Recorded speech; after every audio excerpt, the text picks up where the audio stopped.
On this week's Gridiron Report, we have the Tigers and their $1 million decision to finally buy or sell.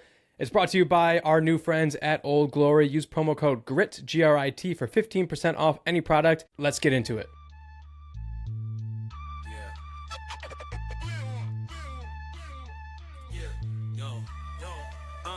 In the heart of the city where the lights grow dim, grit and grind every inch, every rim. From the underdogs rising to the legends that win. It's the Gridiron Report, let the games begin. Every highlight's a journey, roads paved with fire, sweat, tears, and hustle that never expire. From the rookies on the rise to the old hands retire.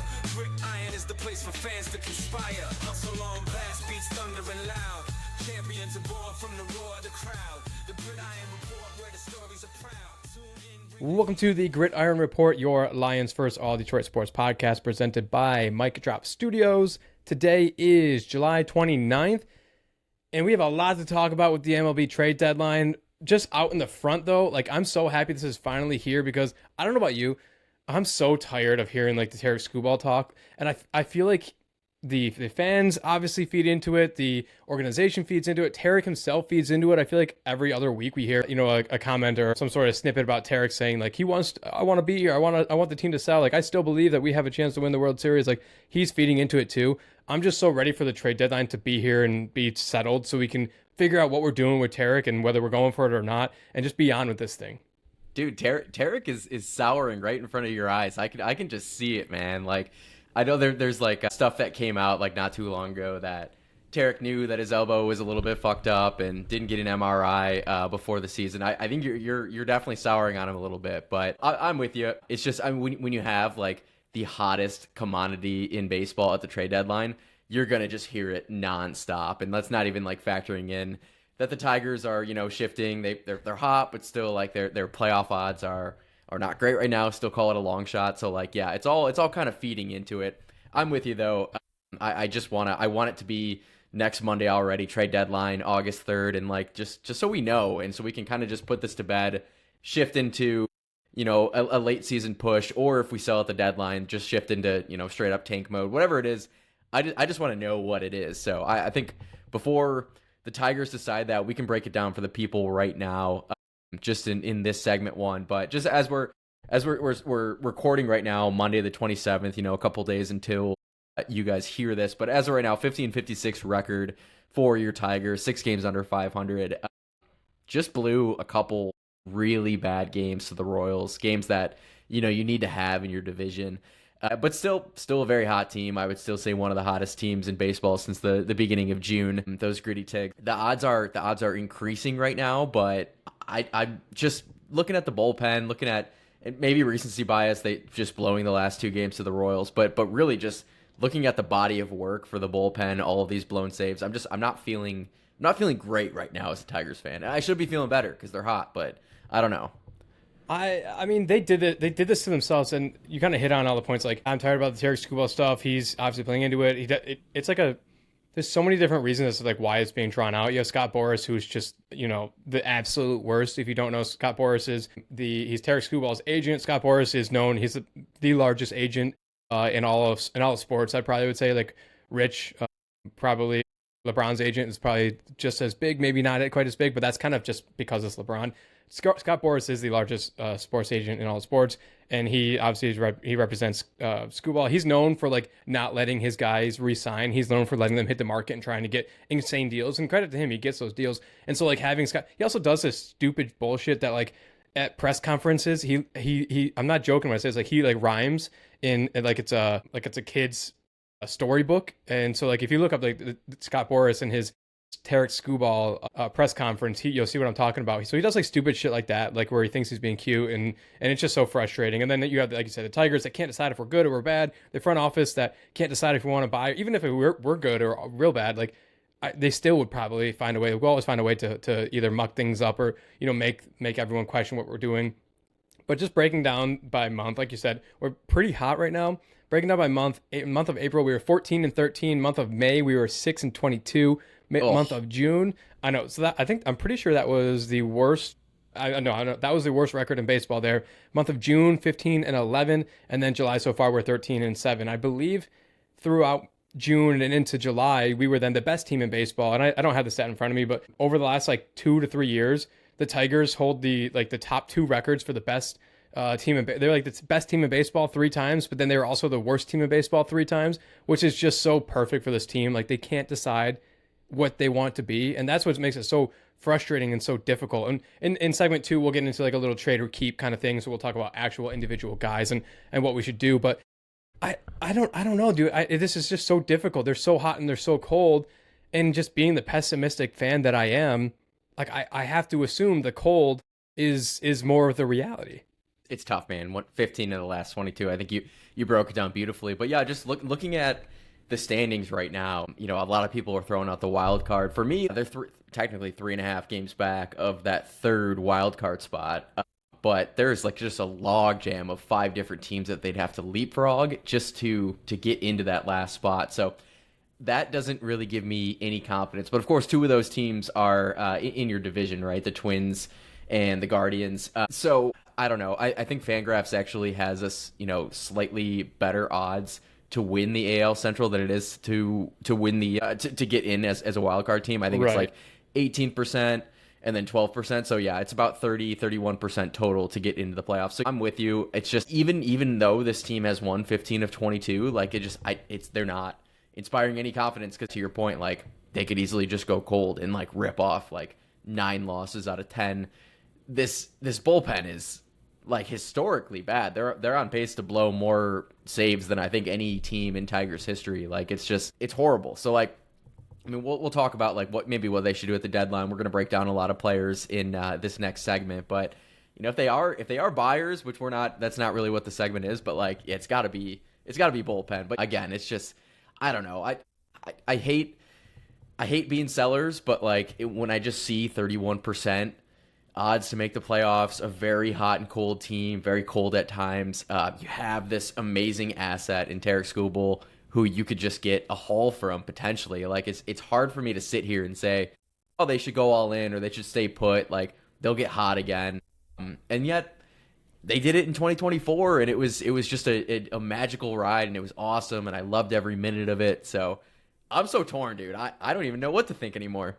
I will say, you mentioned the bullpen. Yeah, the bullpen's bad. Like they have more blown saves than they have saves, and it's not like 2 to 1. Like we're in double figures here, so like it's historically bad, and they definitely, it needs to be addressed. Again, we'll get into that in segment 2 about like exact guys and stuff like that. It definitely needs to be addressed. But I will say, like at times there's this team that just has no like continuity. At times when they're struggling. The last 13 games, Tigers starting pitchers have gone 6 or more innings in just 3 times. They're averaging about 4.2 innings, which is, for a struggling bullpen, is not good. You need to give these guys as much as you can, and I'll come back to that stat later in my segment too. But and then we talk about and I think I brought this up a few weeks ago, the bullpen being all these blown saves, but then you look at their bullpen ERA. It wasn't actually that bad. They were like 12th or 14th in the league, which is obviously not good enough to win the World Series, but it's not as bad as it seems. So the Tigers have lost 16 games this season where they've led in the 7th inning or later. However, in 10 of those 16 losses, they've scored 3 or fewer runs. So like, and that's kind of what I think that ERA stat is showing, is that like, yeah, they're technically blowing these leads, but they're not really like going out there and getting shelled and blowing these massive leads. We're kind of just barely limping to the bullpen and being like, take the game, please. Like get us a win, get us out of here. And they're coughing it up more times than not. So it makes it really difficult to be like, okay, we need the one bullpen arm, we need the swing and miss arm, the 9th inning guy, the Aroldis Chapman, or something like that, and then we'll be good to go, because it's kind of like a larger thing, and it doesn't help that we're battling injuries left and right, and I think Carey is probably headed to the IL again. You got Casey Mize that seems to get hurt every single time he goes out and comes out early, and then seems to be okay for his next game that he's going to be pitching. It's difficult to pinpoint wherein lies the issue. This team's just an anomaly, man. It seems like we came into this season, we've been saying it for like probably 2 or 3 years, that like the team just doesn't have enough hitting. They need more, constantly just not really addressing it. The front office addressed pitching for sure in the offseason. Brought in Framber Valdez, who just has not really panned out at all. He's just either been really hot or really cold, and it seems like he's cold right now. So, yeah, I'm looking at just run differential still good, plus 28. Everyone else basically who they're fighting with for a wild card spot is significantly lower than that. A lot of teams are in the red, and yet you only have scored 445 runs, which is it's less than a lot of teams that are battling for that spot too. So yeah, you can point to hitting, you can point to pitching, you can point to the bullpen. I mean, it hasn't been horrible at times, but just all in all, it's not good enough. And I think a lot of it is it's luck driven as well. You look at their expected win-loss, and it is significantly higher than what they're sitting 50-56. I think their expected win-loss is above 500. Some of it's luck. Those one-run games, those games that go into extra innings that they're losing, like it's a lot of times you can luck into more wins than not, and it seems like it's just not the case right now for the Tigers. So all that is to say, for me, it feels like this is not our year, and it sucks because you have Tarik Skubal and you hit an absolute home run on him, and he's probably going to leave unless you can somehow re-sign him. I don't see that as being likely. And so if you think this is his last season with the Tigers, and they're probably not going to make the playoffs anyways, I think you should sell him. So again, don't want to put the cart before the horse. I know you have an outstanding segment for us coming up, but it just seems like this is not our year, which sucks to say because it hasn't been our year in a very long time. So I have their 1-run record in front of me. 30, let's see, that'd be 31 games that we've been in, and been 1-run games. Guess our record. I was gonna say win percentage, but guess our record in those 1-run games. So is this like a game that finishes and we either win by a run or lose by a run, or is it like at some point in the game late it was a 1-run game? Yeah, finishes having won or lost by just 1 run. Mm. How many did you say? 31 games? Yeah, total? 31. Yep. We're probably I don't know, 11 and 20, something horrible like that. That's pretty good. We're 12 and 19. It's a pretty good guess. It's a win-loss percentage or win percentage to say of 38%. So I feel like we've said this before about other teams, not even just the Tigers. I feel like we talked about this with the Lions, and we talked about it with even like the Pistons. It's like when one part of the team is doing so well, the pitching is on fire. Like the starting pitching to start the season was really good, yet they got just absolutely zero run support. And then now as starting pitching is starting to go weaker, and it does make sense, right? The starting pitching was extremely taxed in the beginning of the season because the bullpen was bad. Eventually their starting pitching is going to start to struggle because of that. And obviously then the bats we had an insane month of June hitting like a record number of home runs. And then, but then we also look at all these 1-run games and the lack of any run support we've had as of late. So there's no conduciveness to this team. It's not like, hey, so-and-so is having a real rough patch right now. We're going to, pick it up and help them out a little bit, keep this team afloat. It just seems like, when it rains, it pours. And that kind of is that's I guess just sports, right? That's just Detroit, I guess. I don't know if anyone else, any non-Detroit listeners out there, let me know if you guys have that too. I feel like it might be everyone, but god damn, it just feels like Detroit has it real bad. That's Detroit, man. I saw a tweet I don't know where it's coming from, but apparently Detroit is the most stressed city in America. And then everyone's just quote tweeting and saying thanks a lot, Larkin, or thanks Jalen Duren. This is Jalen Duren's fault. It's just, man, it's true, man. We are stressed out. It's probably mostly sports related. I often think damn it, why couldn't I have just gotten into cars or gotten into, I don't know, geometry or something like that, or puzzles or something. I had to pick sports and let it ruin my life. I don't know. But okay, let's go to a quick break. When we come back, we're going to jump into a little trade or keep for the Detroit Tigers next week at the trade deadline. All right, we are back with segment 2. So we're going to have a little bit of fun this half of the show, going into some trade or keep. I'm just going to run through a number of our guys. You and I are going to give our final decision on them, whether we're going to want to trade them, whether we want to keep them, or reasoning behind that. If we are trading them, what are we kind of looking at for a return? Do we think is actually going to be possible? And then at the end, we'll get into what we think they will actually do. We kind of went into that a few weeks ago, what we think they'll do / what we want them to do.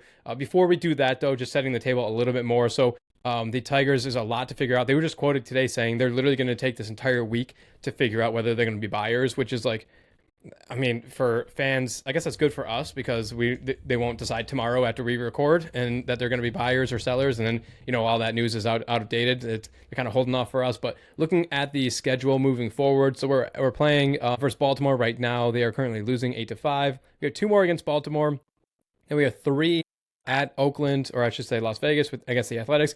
Obviously, a team that's really struggling. We just swept them before the All-Star break, but playing on the West Coast is always difficult for us. We have 3 at Seattle, which will be difficult, 3 at San Francisco, and then we get into 3 versus Cleveland, 3 versus the White Sox, 3 versus Pittsburgh, 3 versus Kansas City, and then a bunch of Tampa Bay, Los Angeles Dodgers, Minnesota Twins, Cleveland Twins. That was just like a gauntlet of either a interdivisional or the Dodgers or the Rays, or like teams that are top of the line. So a really somewhat difficult schedule coming up. And the other thing I want to real quick set the table with a note that came out last week, which just makes things a little bit more interesting with this team. I feel like for this entire time, the 3 options have been: we're going to buy, go all in, and try and re-sign Skubal at the end of the year. If we lose him, we went for it. That's that. We're going to sell. We're going to sell Skubal. We're going to sell Casey, or anyone that has a pulse, that has an offer out there. We're going to sell. Look towards next year, build, try and continue building around this new, newer core. Or C is kind of like, and where you and I have been in the past, with like a little bit of in between, right? Maybe you sell on Tarik, maybe you buy other than that. So you sell on Tarik and Casey, you buy other than that. A little bit wrinkle came out last week that the Tigers are actually right at the tax threshold, which is, obviously there's no salary cap in baseball. We talk about that a lot, but there's a tax incentive that if you stay below a certain tax amount, you then get to collect the revenue share that other teams who are above the tax threshold pay towards. So it's a little bit of, it's just, money for these guys, for the Illich family, is not that much of a concern, but it goes from not only not having to pay that tax, but you also get it. And then also, if you do end up above that threshold, you then have to, again, you don't get it and you have to pay into it. Tigers are right there.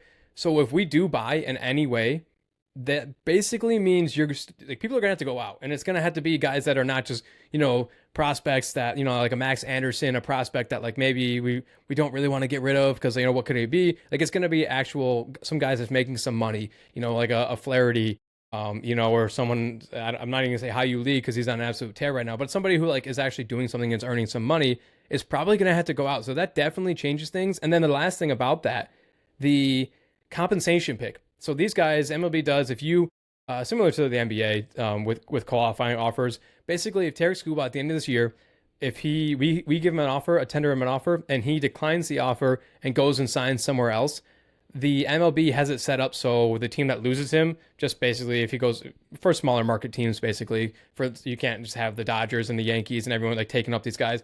The Tigers will get a compensatory pick. So if you are below that threshold, that tax threshold that we're kind of right at right now, that compensatory pick is at the end of the first round. That's actually the pick that we got Kevin McGonigal with, was a compensatory pick. I think he was 34th overall. If you are above that threshold, that compensatory pick gets moved to a 4th round pick. So it's much different in baseball. You can still find your diamonds in the rough. You've kind of you have a tendency to find that, but a 1st round pick versus a 4th round pick is extremely different. So it's just like a few different interesting wrinkles that just further muddy the waters on like whether Detroit should buy, whether Detroit should sell. Can they do both? If they do both, who has to be sent out? It can't just really be a bunch of no-name guys if we're going to buy and, prospects. It's going to be actual money or guys making money. So it could get really interesting here. First of all, hats off to you for doing that research, because I didn't really hear about either of those tidbits that we were close to the tax threshold, and then I also didn't know that the compensatory pick like shifted actually that much. That's significant, a 4th round to a 1st. Now, granted, like if you're not re-signing Tarik and you're getting a 1st round back, like it's not like you're just gonna draft the next Tarik Skubal like that. Right. We're obviously not saying that, but still, like a 1st round draft pick, you're probably getting at least a pretty decent prospect versus a 4th round. So great research there. We have seen, I think, time and time again, Chris Illich, like he doesn't spend like his daddy does. Like, I'm not gonna say he's the cheapest owner, because we see, I mean, throughout sports there are way cheaper owners, but like it certainly could be a decision that Chris Illich makes because of that tax threshold. And like, if they think maybe, one last ride with Tarik, but we're probably not going to sign him again, they're obviously going to want that 1st round compensatory pick instead of that 4th round. So that probably does, if we do, zoom in a little bit more, if they do run it back with Skubal, or not run it back, but if they keep him after the trade deadline, they probably won't also be buyers, right? Because you lose that pick, or at least that could be something going through Chris Ilitch's mind. So yeah, it's interesting, man, and maybe I'll factor that into this game a little bit. So let's get into that game. So I'm just going through our roster. There's a number of guys that have been rumored that, like, if you're gonna sell, quote unquote sell, you have to be taking offers on these few guys. Let's get into. I'm going to go just name by name. We'll go a little bit, like I said in the first segment. We're just going to go whether we're keeping or trading, and then our reasoning behind it. Let's start with the first guy that I'll start with Gleyber Torres. Gleyber Torres, somebody that he had a great year last year. Kind of was on a little bit of a prove it deal. Coming from, I believe, he came from the Yankees. They loved him for a minute, and then he kind of fell out of favor there. We brought him in on a 1-year deal, and he, I think, did a lot for this team last year in the sense of, like, yeah, he's an on-base maniac. He's not much power. He just really knows how to work an at-bat. It's rumored, I don't know if it's actually true or not, but it's rumored that Gleyber and Javi Baez are really close. And we all remember Javi Baez's resurgence last year. And you have to think maybe, having a buddy like Gleyber in the clubhouse and helping a guy like Javi, who is like so hot or so cold, has to help a little bit. Then his contract ran out. We offered him a qualifying. We put a qualifying offer out there for him. Again, similar to what we were talking about with Tarik Skubal. If we have almost always, you're going to offer that you're going to put that out there unless you really don't want him back here because you want to get that draft pick. If he declines it, you get that draft pick. He kind of surprised, I think, most people and ended up taking the qualifying offer for 1 year. So again, he's back here in Detroit. I think a lot of people were not thinking he was going to be. But Gleyber Torres, 29 years old, second baseman, obviously. What are you doing? Are you keeping or trading Gleyber Torres? It's tough, man, because he was, injured for a lot of this season, right? Right.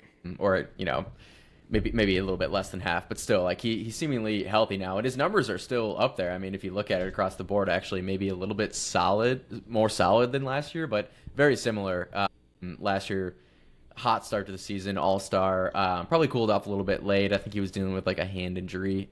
So for me, I'm probably looking to trade Gleyber Torres, and you'll probably see that this is my mindset for more than just a number of these players. But for me specifically, Gleyber Torres, like, just looking at his age, he's that expiring contract. He's healthy right now. I think that they could actually get, maybe a decent prospect for him if they were to trade him. Seems like he just has enough value right now, and like on a team that's looking to win, he does have that veteran presence. And we saw it, to your point, like he's the veteran presence that really helped the team last year. And when he's played this year, only 49 games, but still, I mean, he's still a hell of a player. 760 OPS, 270 batting average. So the numbers are very much still there as a 29-year-old. But for me, it really comes down to the fact that his agreement is expiring again at the end of the year, like it was last year. It's just there's enough value in the 3-time All-Star to where I could see trading him. Selfishly, I'm not gonna move him. I'm gonna keep Gleyber just because I love Gleyber. I think he is a guy that his numbers aren't like jumping off the page, but like you mentioned, a 760 OPS, just a 1.6 WAR. His defense has never been really good, but obviously a 1.6 WAR, so it's not terrible. He has 41 strikeouts to 34 walks. Like, he's a guy that, as I mentioned, can command a strike zone pretty well and has a really good approach at the plate. I think he's just like selfishly, I don't know why. Maybe it was because he had a pretty good year last year, and we as a team had a good year for half to 3/4 of the season, and I maybe in my mind subconsciously equated him to having a lot to do with that, whether he did or not. Like, I feel like Gleyber's my safety blanket almost. Like, when I see that, and it's been difficult because he hasn't been on the field a whole bunch, like you mentioned, this year with his injuries. But when Gleyber Torres has been activated off the IL, like, for some reason, I just kind of take like a deep breath, like, all right, we got one guy in there that I know will show some maturity at the plate, can get on base machine. He's going to help the guys around him. So, like, selfishly, I want to keep Gleyber. I think we have a log jam up the middle. Probably not going to be here next year, like you mentioned, with just coming off his 1-year deal. But I think I'm keeping Gleyber. So you're selling on Gleyber. I'm keeping Gleyber. Oh, okay. Hey, respect, man. Respect. I like the safety blanket aspect. Okay, so let's go to our next guy. Let's jump to the pitchers. I'm going to probably jump a little bit back and forth here. Let's go with the guy we already kind of just brought up. I think I have a lot to say about it. Is Casey Mize. What are you going to do with Casey Mize? Now, the 29-year-old former first-round overall draft pick out of Auburn. He is a guy that's maybe, and we're going to take, I don't know, should we take the whole, he probably is mad at the front office out of it? Because like we mentioned a few weeks ago, the front office took him to arbitration over $12,000. Obviously, Chris Ilitch is, worth how many billions, and he took Casey Mize to court over $12,000. So that's got to play into it a little bit, like whether you think it's long-term, and that probably will also play into whether you're keeping or trading Casey Mize. So Casey Mize, keeping or trading? This is a tough one, man, because like I feel like this is your big like you wave the white flag if you are trading Casey Mize. Because yeah, we talk about Tarik Skubal all the time, like, but Casey Mize is a guy where like if you do trade him, like you're basically signaling that the season's over and you're just trying to load up. Another 29-year-old free agent after 2026, so just like Gleyber Torres. Yeah, dude, just another career year. He's been great, under 3 ERA. Really, just his career, like it kind of revitalized after so many different injuries, and I love that like he has actually come back and he can be our guy, like maybe not a number one, but certainly like a legitimate like number two and number three starter. He's been that good, and a guy that you drafted 1-1. It's tough, man. I want to say keep. I want to say I lean to keep him, but again, like I don't know. Is he a guy that you want to re-sign after 2026, just given his injury concerns? And like if he's not your long-term guy, and you also don't think you might not make the playoffs this year, like odds obviously much less than 50%. I'm gonna say sell Casey Mize, trade Casey Mize, and that's tough, man. Because I do really like Casey, and he's having a phenomenal year last year. But I'm sticking a fork in him. I'm trading him. I'm on the same page. I think I changed this actually over the last week. I changed my mind on this because I was like, okay, and we'll get to Tarik obviously at the end. He's going to be the guy we probably close with. Like the Tarik stuff, we've been on the same page. Of like, at least in a lot of people in Detroit have been like, you can trade Tarik and still kind of be competitive. You still got a decent rotation around him, yada yada yada. And like Casey Mize is definitely part of that, playing into that. Like he is having such a great year, like you said. Has a 3-WAR, 86 innings pitched, 16 games, has an ERA of 2.70 and a WHIP below 1, which is really good. So like Casey, you feel good about Casey still being your rotation when Casey's still in it. But dude, like you said, I just can't get over his injury concerns. Like, and I know when my mind changed last week is when he came out of his last start again. I feel like I'm not exaggerating here. I feel like 60+% of his games that he starts, he comes out early with some sort of like tightness or hamstring or something that just doesn't feel right. He comes out almost immediately. I don't have his numbers in front of me, his innings pitched, his average inning pitched this season. I can't imagine it's more than 4. Like I feel like he does not go deep into games. I feel like he's having a great year, but I mean, you like you said, you look at the injury history there. You look at his ERAs from the past year. He had 3.87 last year, 4.49 the year before. Didn't play 2023 with his Tommy John. A 5.4 ERA the year before that. So like his numbers have gotten a little bit better, but they've never been as good as they are right now. And then you couple that with the injuries, like if regardless of whether I want to keep him like this year, I don't know what I would offer him after this year. And again, after we already took him to court over $12,000, I have a feeling he's gonna be a little more stubborn with his contract, and I don't know how comfortable I am, what number I'm comfortable giving him. So I'm gonna trade Casey too, and I agree. The Tarik Skubal stuff aside, we could trade Tarik, and I don't think anyone's thinking we're waving the flag.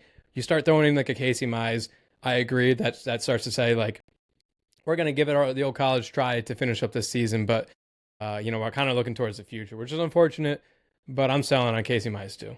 Yeah, dude, his value just is at an all-time high. It's never been higher for Casey, so it's a tough one. Obviously we both like Casey as a player. It's just everything we just highlighted just seems like the smart business move to trade him.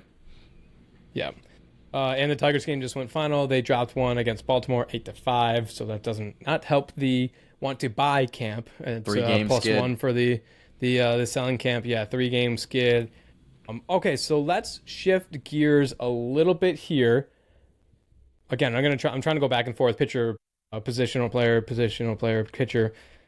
We're going to shift gears. And in this situation, obviously, this would be a a certified buying situation because of the tear that this guy's on. Hao-Yu Lee, we brought him up last week. Grid of the Week recipient last week. Hao-Yu Lee, he's going to be somebody like for Tarik. If we need a bat, we obviously are looking for pitching to prospects in return for Tarik, but we're looking for someone who's like young and at MLB level. Someone who's looking for a bat, like Hao-Yu Lee is probably a bat that they're looking for, young, MLB experience, albeit a little bit, and just on an absolute tear. So like Hao-Yu Lee could definitely get you a great piece if we're looking to upgrade a pitching or whatever, if we're going to be shifting towards buying. So what are you going to do with Hao-Yu Lee? Buy or sell? I agree with you that he could get you something decent, especially for a team that like wants to reload on young players and has someone that they can deal at the trade deadline. But dude, maybe recency bias, maybe because he's won a couple grits of the week the last couple of weeks. I think both from you, but I'm definitely keeping Hao-Yu Lee. Like he's just a young bat, just a real spark plug for the team right now. We talked about it before that like this team has struggled with hitting for multiple years now. And I don't know. You got a young guy, 23 years old. How he's young and up and coming, and seems like he's got some pop on his bat. He's hitting 274 right now. There's no way that I'm trading him for potential getting the playoff hopes that like it's probably still not there. I'm definitely not giving up a young guy like Hao-Yu Lee.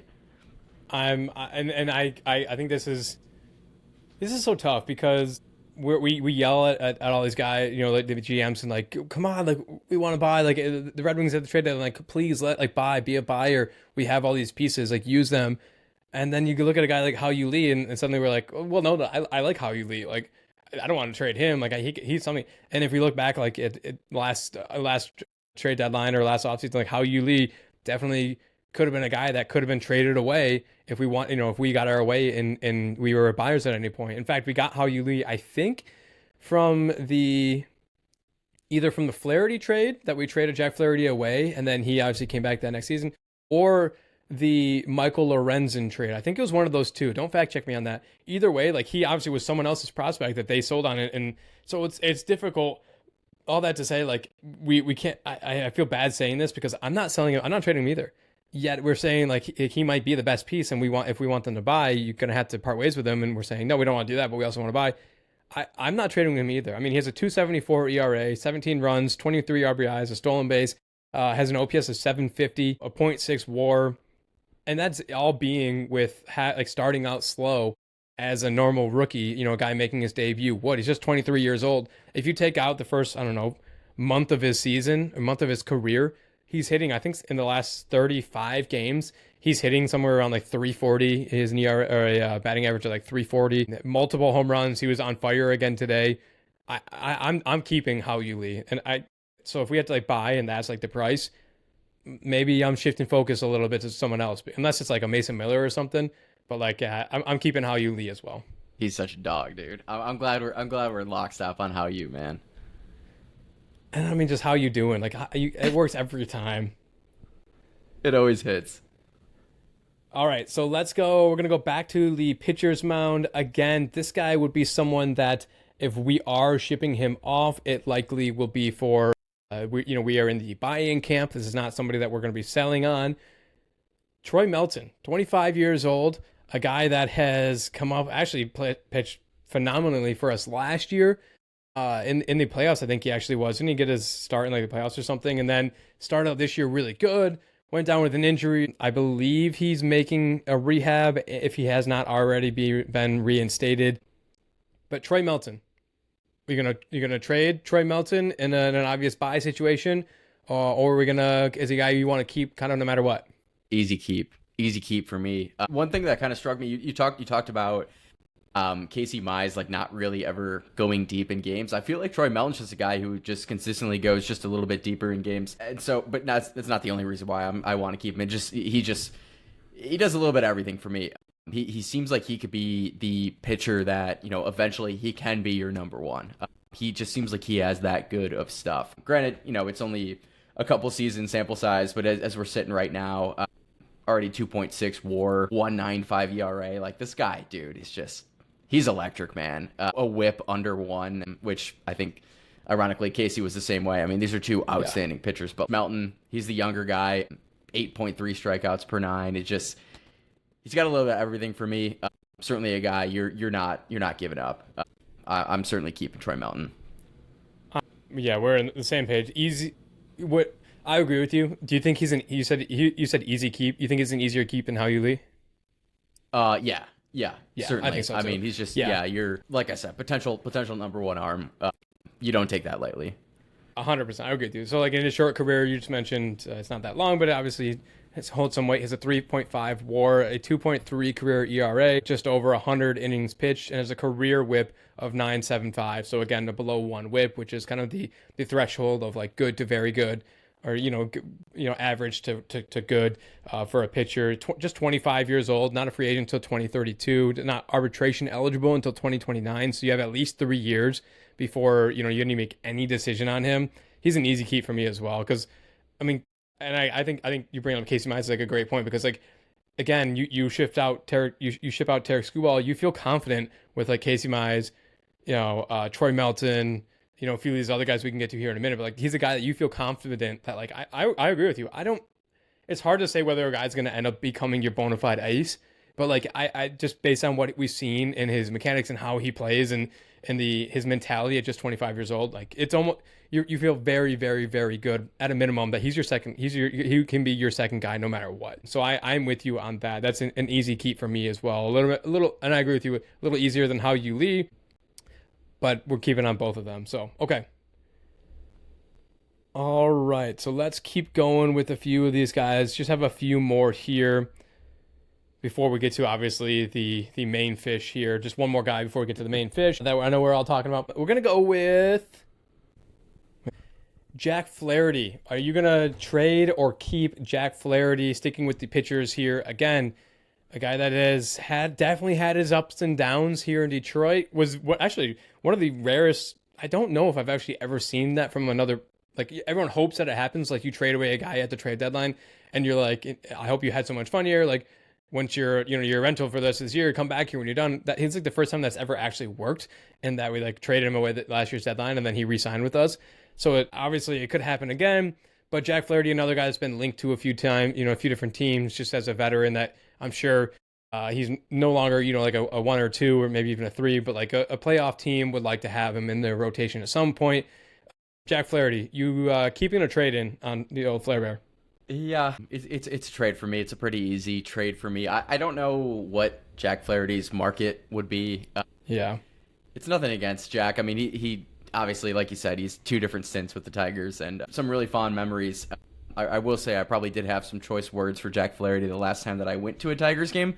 He may or may not have let up like 5 or 6 or 8 runs. I can't really remember. But at any rate, sorry, Jack, if you heard any of that. But yeah, just struggles on struggles. I mean, the last 2 years have just not been good by any stretch. As we're sitting like right now, I think he's 4.6 ERA. Like he just hasn't been able to get it done. Seems like he consistently gets in trouble early in games, like first couple innings, when like you at least want to see your starting pitcher get through the lineup a couple times, and then like obviously like third time through the lineup, that's when the stats say you're going to struggle, and like it's just it makes sense. The pitcher sees you, but I feel like for Jack, every time that I watch him pitch, it's like he loads the base in the first inning or the second inning. Like it's just like it's just I've probably had enough. He probably needs a change of scenery again. Again, don't know what you could get for him, but even if you pick up some mid-level prospect, I feel like it's worth it to ship him off. I'm going to, for the sake of podcasting, I'm going to go with a keep on Jack Flaherty, just because, I mean, like you mentioned, he's not, they're really, I personally don't think there's much of a market. When I introduced him, I said, there might be a team out there, playoff team would probably like him at the back end of the bullpen, or, the rotation, just because he's a veteran, like he's been to the playoffs before. But I mean, like you said, a 4.6 ERA, had a 4.64 ERA the year before that last year. I just don't know what we would be able to get from him or for him. And I don't know, like I almost think like his just eating of innings, it would be better than some, the 20th, 24th ranked prospect in somebody's system. And at least like there's a chance, he's a very hot or cold. Like there's a chance Flaherty could go out there and shove. it's not very likely, but like we've seen it happen where it's like, okay, Flaherty is he's got it, he's on today, or he gets absolutely torched, immediately. So and also like I could go either way. So for the sake of podcasting and for our audience, I'm gonna go keep on Jack Flaherty. Just honestly, not really because of him, just because of I don't think any other team really would give up that much for him, and I think his just innings eating would be beneficial in some way. As we come down the stretch, if we do decide to go for it, he's at least somebody that like I'm not happy about, necessarily in a rotation, but like I'd rather have him than Drew Anderson doing a pitching chaos day or something like that. So yeah, for the sake of switching things up, I'm gonna go keep on him. Let's wrap up with our last guy here, and then we'll get to the grid of the week. I mean, everyone's thinking it. This is the guy that the whole entire world is waiting on seeing if we trade him. That is Jake Rogers. No, I'm kidding. It's Tarik Skubal, the name that everyone keep him forever. Keep him until he's 80. Give him the keys of the city. I mean, just for his mustache alone. No, Tarik Skubal, obviously, we kind of touched on it briefly. A lot going on with that. You got the world's worst agent that is going to demand a world ransom for him if he stays. You got Tarik saying, kind of trying to play. It's so obvious, in my opinion, that he's like trying to now play different. Actually, this whole time it's been obvious that he's like been playing different sides. Like he's been trying to pit fans against the organization at one point, and then trying to say that I'm not the bad guy here. I'm just trying to play. I want to be here, stuff like that. And then it comes out with his injury that technically, and it was a weird all around article because the interview that Tarik gave, in which he said he had elbow discomfort back in the winter and decided that he didn't want to say anything because of quote unquote, and I'm paraphrasing here, he was going through like other outside things like arbitration within the organization, meaning he was in the middle of trying to get more money from the team, and he obviously didn't want to come out and say, hey, I need to go get an MRI on my elbow, because that would hinder how much money he's going to get. So like the article itself, the interview itself was like middle of June. The interview took place, and the article just now got released. So that was weird. Why Tarik even said it in the first place, I'm sure Scott Boras called him immediately and was like, what the fuck are you doing, dude? Like, this is going to kill us. So like, sell Tarik Skubal. We obviously are both kind of already over it, but what are you doing, keeping or trading Tarik Skubal? I just want to say, first of all, like that I do get Tarik's side of not necessarily wanting to go to the team and saying, hey, I need an MRI. Just given that, two-time AL Cy Young is still, going to arbitration, and like it's not necessarily the Tigers' fault either. Like this is how MLB is set up, right? But at any rate, like I do get his side of that story, so I don't want to just straight up throw Tarik under the bus and say like, dude, fuck you, you're fucking over the team. There is two sides to it. With that being said, I feel like the only thing that you can do here, if you're the Tigers, is to trade him. Just given that, like, you're obviously so painfully obviously not going to be able to re-sign him after this season. It's just that, like, it's going to be a bidding war. There's going to be a team like the Braves, the Dodgers, or whatever that's like just going to give him an insane amount of money, or the Yankees, whatever it is. Like the Tigers are not going to pony up for it. Everyone and their brother knows it, and so like you have to go into it thinking this is his last ride. It's either going to be his last couple of months left with the Tigers, or you get something for him now, rather than just seeing him walk and you get nothing. So I would hate to see that. Granted, I would also hate to see him leave in general. Like I love Tarik Skubal, loved my having him on the Tigers. Just having the best pitcher in baseball on your team is always phenomenal, and we've had it in the past with like a prime Justin Verlander. It's always nice knowing that like when this guy's on the mound, good things are probably going to happen. But I'm just a realist, man. Like I know that he's not going to be a Tiger come next April.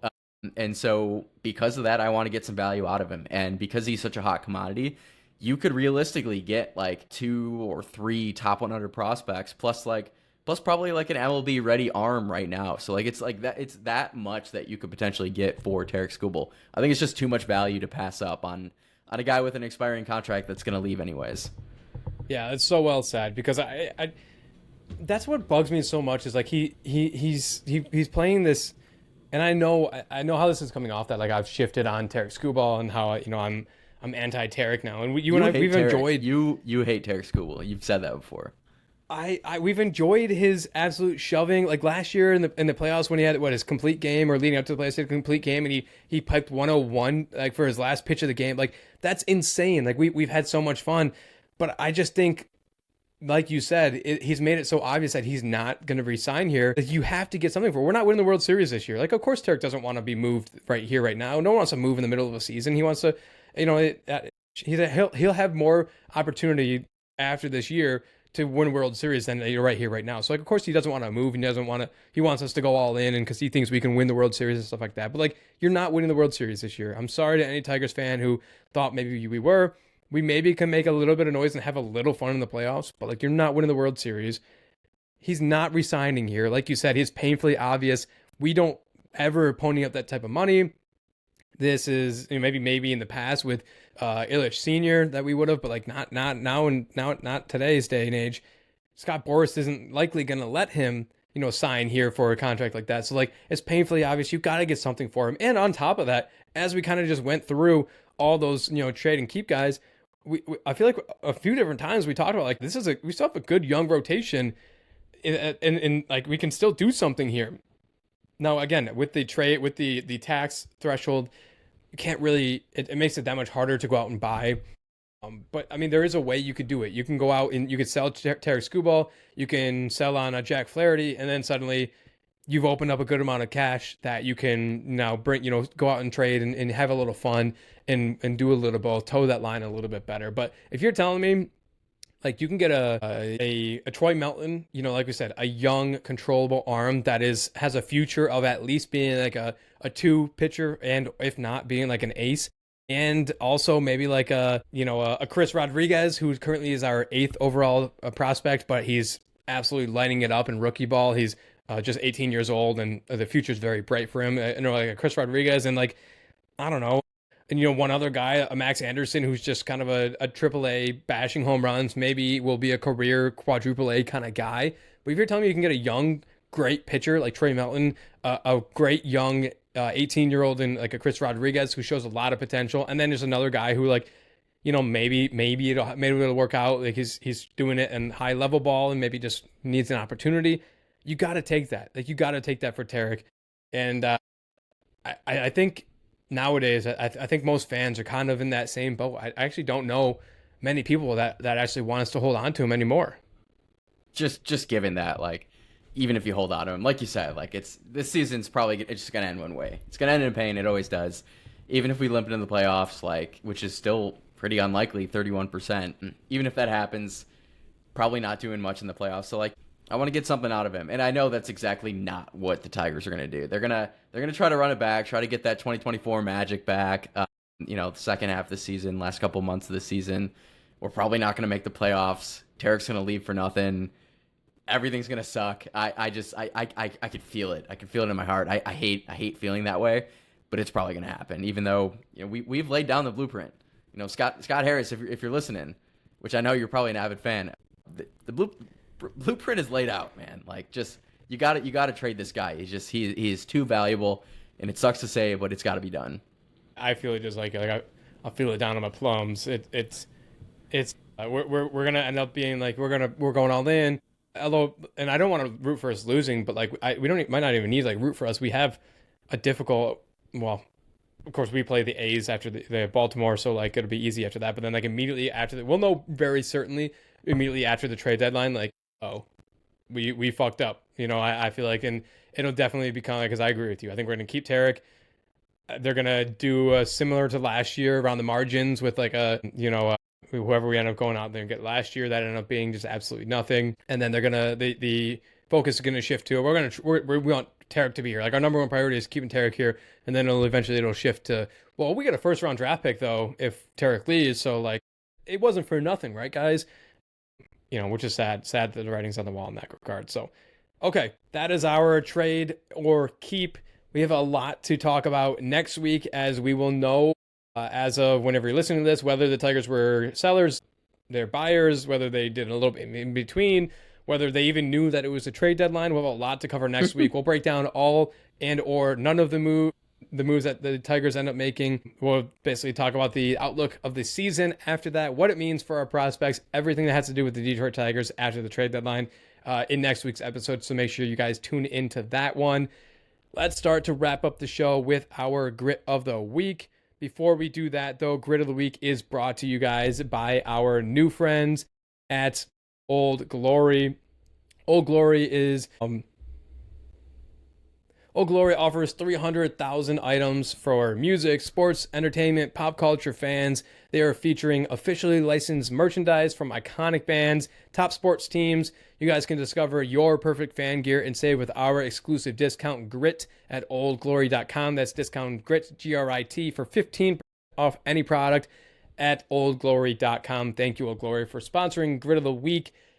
Kyle, I have a feeling we may be going to the same spot, but I have a backup if we do. Go ahead and kick us off with your Grit of the Week. Oh, you know we're going to the same spot, man. I mean, we talked about this guy, but the Phenom, man. How you doing? Grit of the Week, How You Lee. He just continues to just excel. He's been awesome. He's been the spark plug that the Tigers have needed. Just have a couple stats. I mean, I should say he just got another hit in tonight's game as we're recording on Monday. 12 straight hits. So hopefully by the time that the listeners are listening to this, he will still have that hit streak, maybe 14 games, 15, whatever it is. At any rate, though, I mean, How You Lee, he is so electric, man.